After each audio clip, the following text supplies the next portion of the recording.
Autumn was in full swing, hastily covering the ground with a blanket of fallen leaves. A hurricane-force wind howled, and rain poured down, making the thought of going outside utterly unappealing. Tree branches creaked and snapped under the onslaught, losing not only their leaves but also their brittle limbs, which fell to the asphalt and clogged the storm drains. Peeking out the window, I shivered. No way I was stepping a foot outside today. Besides, what was the point when I had everything I needed right here? My trusty laptop with work files and a couple of top-tier shooters, the TV remote, and, of course, a refrigerator with enough food to last a while. Couldn't do without that. I woke up late today, around 3 p.m., because I'd been up until dawn poring over paperwork. A glance at the calendar made me whistle in surprise. Wow, it's Halloween. Time flies. I'll have to watch the original movie later. John Carpenter is still brilliant, even after almost 50 years. Grabbing the TV remote, I habitually flipped to the local news. A pretty blonde anchor, whose name I'd either forgotten or never knew, was speaking. A severe storm warning has been issued for the Zagrebski district and the region at large. The hurricane has been assigned the highest danger class. Residents are advised not to leave their homes unless absolutely necessary and, if possible, to stock up on drinking water and food for a couple of days, she chirped in a melodic voice. I shook my head, mocking her. How thoughtful. Stay home if possible. And who's going to work if everyone stays cooped up in their apartments? Hearing my shuffling feet, my dog, Belyash, immediately rushed over to greet me. Hey, you miss me? You could have woken me up earlier, you sleepyhead. I didn't name my dog after the meat pie for culinary reasons. The story is much darker, and even now, I don't like to tell it. But Belyash wouldn't mind. He just wagged his stump of a tail, happy as could be. I found him as a puppy after seeing a homeless man on the street carrying a strange bundle to a cheap food stall at the bus station. They sold fresh, hot Belyashi there, so business was always brisk and the prices were great. Everything seemed normal, except the bundle in the vagrant's hands was suspiciously stirring, which sparked a wave of indignation in me. My hunch was right. Calling out to the man, I snatched the bag from his hands and looked inside. At the bottom, a tiny, shivering ball of white fur, no bigger than my fist, was whimpering. The bum didn't wait for an interrogation. With a loud cry, he bolted. I picked up the puppy and called the police, who in turn called the sanitation department. It turned out that the owner of the stall had been exterminating hundreds of stray animals to make his cheap product. Powerful meat grinders pulverized not only the meat but also the bones. The case might have faded from my memory if not for one detail. During the inspection of the stall's back room, they found a human arm, severed at the shoulder, under a table. Nearby stood a small galvanized bucket filled with metal dental prosthetics and dog collars. But the worst was a sack filled with the hair of the victims. Long, snake-like locks of men's and women's hair in various colors, crawling with lice and cockroaches. The sight would induce a gag reflex in anyone. That's when even the seasoned detectives got unnerved. Anyone could have eaten those pies. The owner was arrested immediately. As a defense attorney, it was my duty to prepare his defense, but the resourceful businessman didn't wait for his trial. In his pre-trial detention cell, he chewed through the veins in his own wrists and submerged himself in a bath of his own blood, staring blankly at the ceiling. His cellmates claimed they saw nothing, but who could verify that now? In any case, good riddance to the scumbag. It was a shame, though, he would have been a prized specimen for my collection. A handwritten book dedicated to the most depraved monsters and serial killers I'd encountered. Many people hated me because I didn't shy away from defending maniacs, Satanists, and even cannibals. But someone had to do it. By law, even a dismemberer who'd gone completely off the rails was entitled to qualified legal assistance.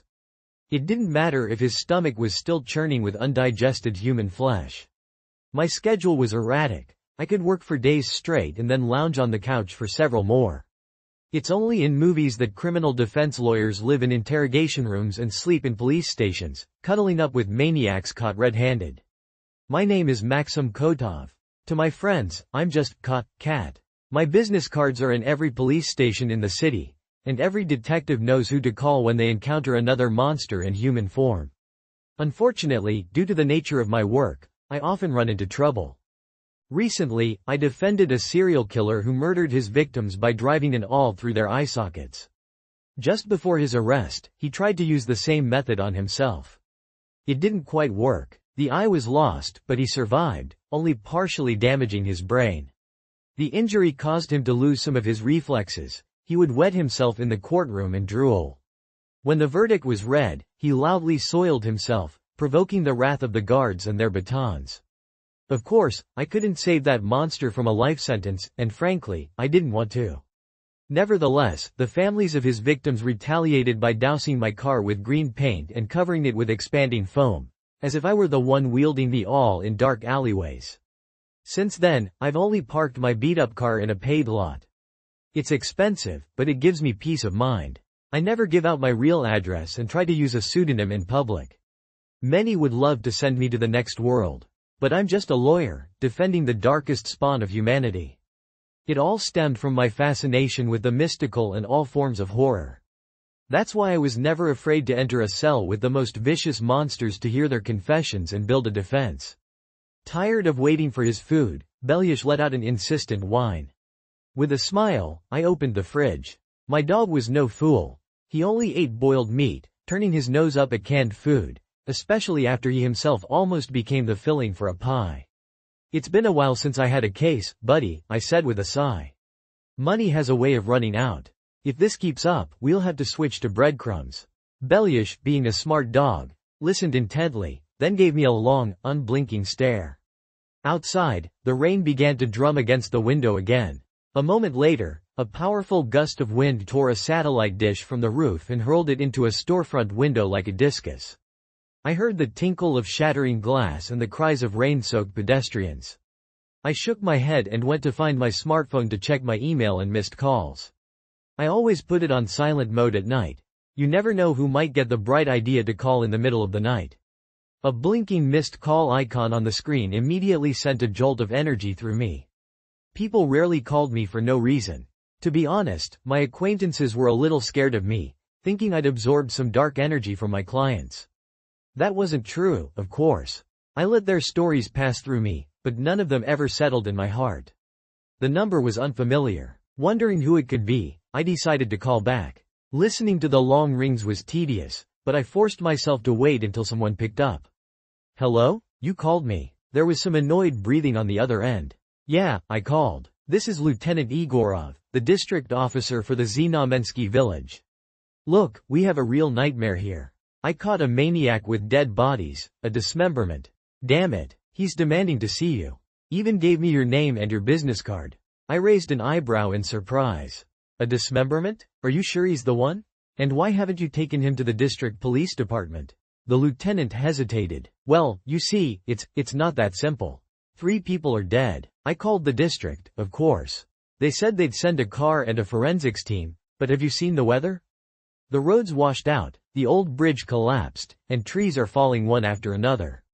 An old maple just crushed the local post office. The only way in is the dirt road from the side of the micro-district. For now, I've locked the suspect in the basement of the local church. I grunted in disbelief. The church basement? What are you planning to do? Exorcise his demons? No, what demons? It's just that the basement is secure. The walls are a meter thick, built before the revolution, and the oak doors are reinforced with sheet iron. I could hear the offense in the officer's voice, so I quickly tried to smooth things over. All right, Lieutenant, don't get worked up. If you need me to come, I'll come. No problem. But what did he do? Can you tell me anything concrete? The policeman paused for a moment, as if choosing his words carefully, then blurted out, a mass murder. Ritualistic, it seems. 3 people killed in a clearing behind the village. And it looks like it's related to Halloween. Just come, you'll see everything for yourself. Hearing the number of victims, I perked up. A case like this would definitely be high profile, which meant a major boost to my already complicated karma. Okay, I'll be there. But don't tell anyone about this besides the district police, alright? I want to see the scene for myself. Got it, Maxim Igorovich. I'll be waiting. Just be careful and don't get too close to the trees. The church building is your landmark, you'll figure it out. And please hurry, it gets dark early now. I nodded in agreement and ended the call. My mood had improved significantly, despite the howling wind outside. Finally, I was back in the game. Sure, the weather was awful, but I wasn't going on foot. I'd take my car. And the fact that it was Halloween? Even better. This maniac's case would undoubtedly attract a lot of attention. The weather conditions outside had worsened. The wind was now bending trees to the ground, as if forcing them to bow to some mythical gods. Power began to fail in different parts of the city, and rivers of mud mixed with sewage from the flooded drains and fallen leaves flowed through the streets. Damn it! Why did I agree to go to this village? I thought, looking mournfully at Belyash. I had been itching for a case for days, a craving so intense I was willing to do anything to satisfy it. Belyash started to whine softly, as if he knew my thoughts. What is it, boy? Want to have a heart-to-heart? Tell me not to go out at night, to be a good human? I knelt down to him. No, Belyash, don't even ask. I'm going. You don't want to switch from boiled meat to stale bread, do you? That's what I thought. Promise you'll wait for me, I asked. The dog barked in agreement and wagged his stump of a tail. I smiled, pulled on a shortened rain jacket with a hood over my hoodie and jeans, and didn't forget my shoulder holster with its revolver. I'd gotten the permit right after law school. Better to be judged by 12 than carried by 6 drunken bastards who'd cut me up in a dark alley. Outside, a hellish chaos reigned, as if the heavens had decided to trade places with the underworld. I practically ran to the paid parking lot, splashing through puddles in my rubber boots. What was the point of nice shoes in a village? I'd save my Italian suede ones for the regional courthouse. Only when I was behind the wheel of my time-worn SUV did I feel relatively safe. Glancing at my watch, I started the engine and, with a reckless turn, left the lot, ignoring the angry shouts of the retired security guard. The drive was difficult. The wipers worked almost non-stop, struggling to clear the sheets of water crashing down on the city. I'd been to Znamensky before. It was nothing special, just a typical provincial backwater full of superstitions, mostly spread by the elderly. It was only when I turned onto the dirt road the lieutenant had mentioned that I realized how tough this would be. Fallen trees lay everywhere, and streams of rainwater had already cut the road into sections. I put on my favorite rock song about forests and wolves, trying to push away my anxious thoughts and concentrate on driving. Operating almost on autopilot, I skillfully maneuvered the car, weaving around one fallen tree after another. I must have passed at least a dozen. But when a massive oak tree crashed down behind me in a powerful gust of wind, I realized with horror that my way back was cut off. Damn it, I'm in deep now, I exclaimed, slamming my fist on the steering wheel. My heart pounded, and a foul taste filled my mouth. But it was too late to turn back. The only way was forward, to the village of Znamensky, the scene of a recent mass murder. The rest of the way was surprisingly better. There were fewer fallen trees, and the hurricane's squall had shifted slightly, bypassing the village. I saw the church from a distance, an old wooden building with its gilded dome and cross gleaming faintly. Although I'd never been superstitious, I felt a little uneasy. A bloodthirsty maniac locked in the basement of a village church. It sounded like the plot of a horror movie. At the turnoff to the church, I saw Lieutenant Egorov. He was dressed in a rain-slicked uniform and looked up as my headlights flashed, silently pointing toward the edge of the forest where, I presumed, the murders had taken place. Good, I thought. I'll get a look at the scene myself before the forensics team arrives. Then a thought struck me. Will they even make it here tonight, considering the oak tree behind me? I turned the wheel, almost splashing the lieutenant with mud. He declined to get in the car and trudged glumly behind my vehicle. As I approached the clearing, I noticed a huge crimson stain of pooled liquid in the center. Could it be blood? I killed the engine, got out of the car, and approached on stiff legs. What I saw made me sick to my stomach. 3 mutilated bodies lay in the clearing in unnatural poses, or what was left of them. All had been eviscerated, their hearts torn from their chests. I knew this from the characteristic holes in their rib cages, the result of brutal traumatic force. Raindrops had collected in the empty hollows of their abdomens. I heard footsteps behind me and knew without turning that it was the lieutenant. Who did this to them, Lieutenant? Was it your detainee? Egorov sniffled, clearly frozen from waiting for me in the downpour. It was him, Maxim Igorovich. That lunatic came to me himself, covered in blood from head to toe. He had a knife in his hand and a necklace of intestines around his neck. Kept muttering something about Halloween and a 25-year cycle. I shuddered and looked at the officer in surprise. He wasn't a big guy, it was hard to believe he'd subdued this butcher himself. He couldn't have been more than 30, though I was about the same age myself. Shaking off the thought, I asked, "How did he get my card, and who is he?" "Give me a profile on him, Lieutenant, and then I'll talk to him myself." "He is in handcuffs, right?" The officer smirked. "Of course, Mr. Lawyer. Handcuffs, leg chains, the works. He's a local shepherd, Fyodor Antipov. 25 years old. Arrived here a couple of months ago. A gloomy, unsociable grump. The locals whispered that he was intimate with his sheep, but I don't believe that. But he was definitely strange, that's a fact."